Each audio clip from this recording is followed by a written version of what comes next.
So in this week's work on Hydra-in-a-Box, we put in a lot of work around the multi-tenancy features.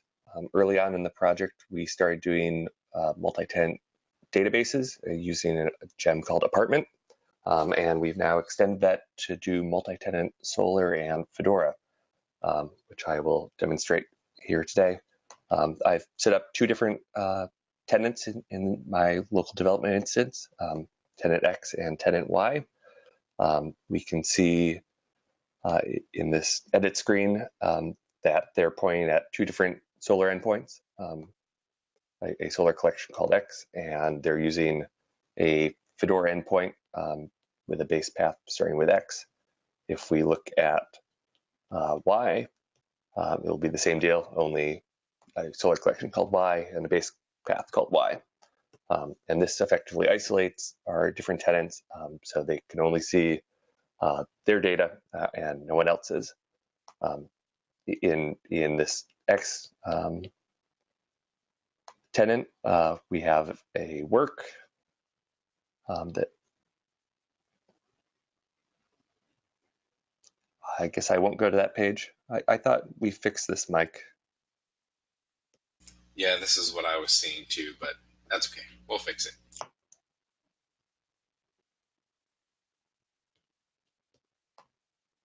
Sorry, I have some dirty data in here from earlier. Anyway, we have a work this page, and in Y we can create works just like you can in Sophia. And I will upload a file, depositing it, and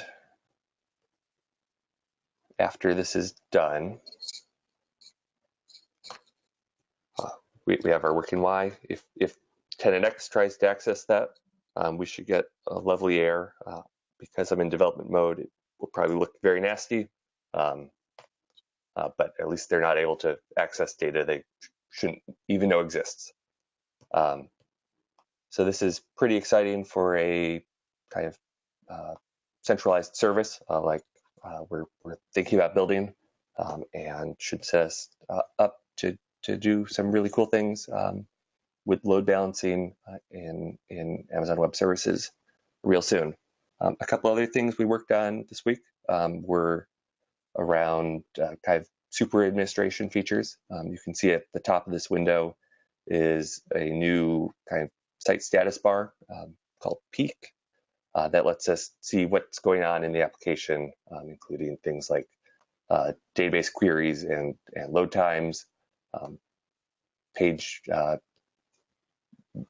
load times, the Redis status. The other thing is this new features tab lets us toggle on and off features dynamically, and even per tenant, I believe, because this gets stored in the database.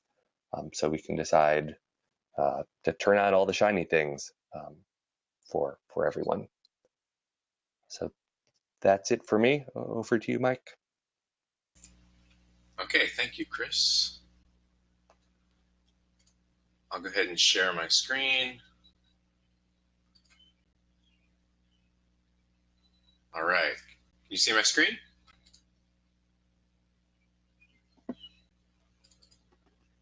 I hope so. Yep, someone could. Okay, great, thank you. Okay, so the first thing I'm going to show is a sneak preview of some work that we have in the Hydra-in-a-Box application. So you've seen the settings or configuration user interface before that administrators see when they log into their Hydra-in-a-Box tenant application. A new feature that we're working on, it's not quite done yet, but you'll see there are now two tabs under settings. One is for labels, which you saw before, and one is for content blocks. So previously in Sophia, there were editable content blocks in the user interface, and they sometimes render in a way that is unpleasant if you're an administrator of a site. So rather than having them be editable in place, we make them editable in the settings UI and just displayable wherever they are. So as a demonstration of this, I'm going to add, let's see, I'll add some marketing text here.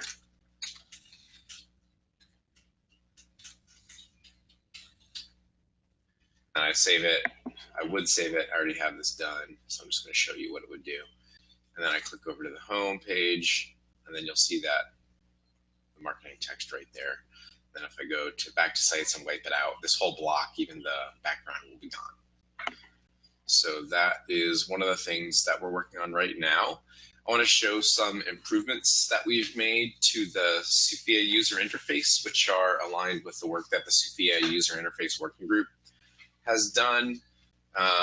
So the first thing is to show the collection show page. This is very close to the wireframes that the UI working group came up with. You'll see that there's slideshow view. This is kind of a small image. I'll choose better content next time, but you can see a little slideshow view. You can search within a collection, and you'll see the kind of aggregate statistics for the collection up here, the number of items, the size of the collection, and who created it.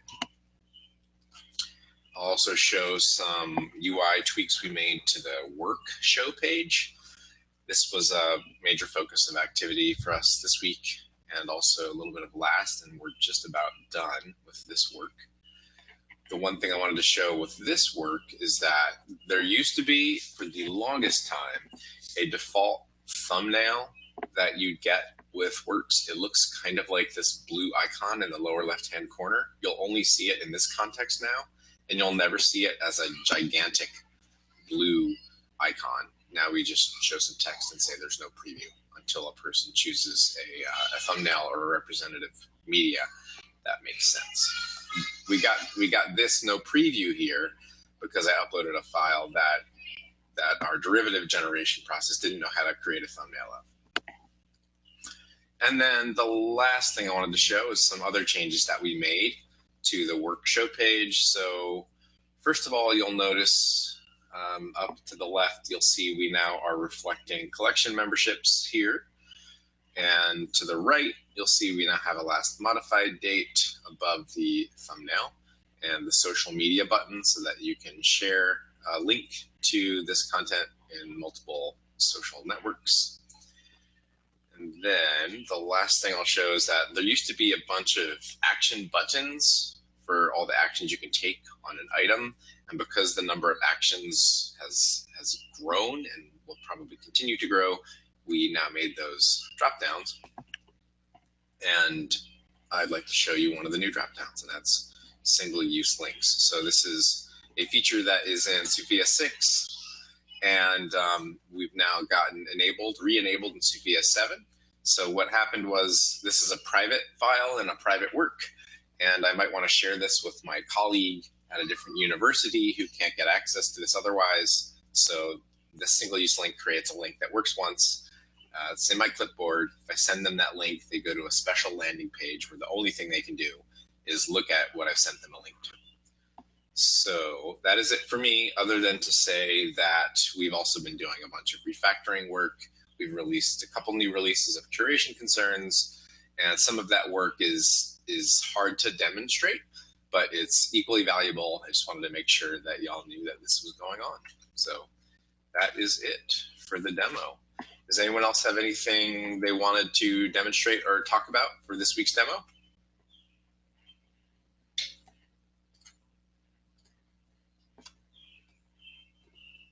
Okay, that concludes this week's demo. Thank you.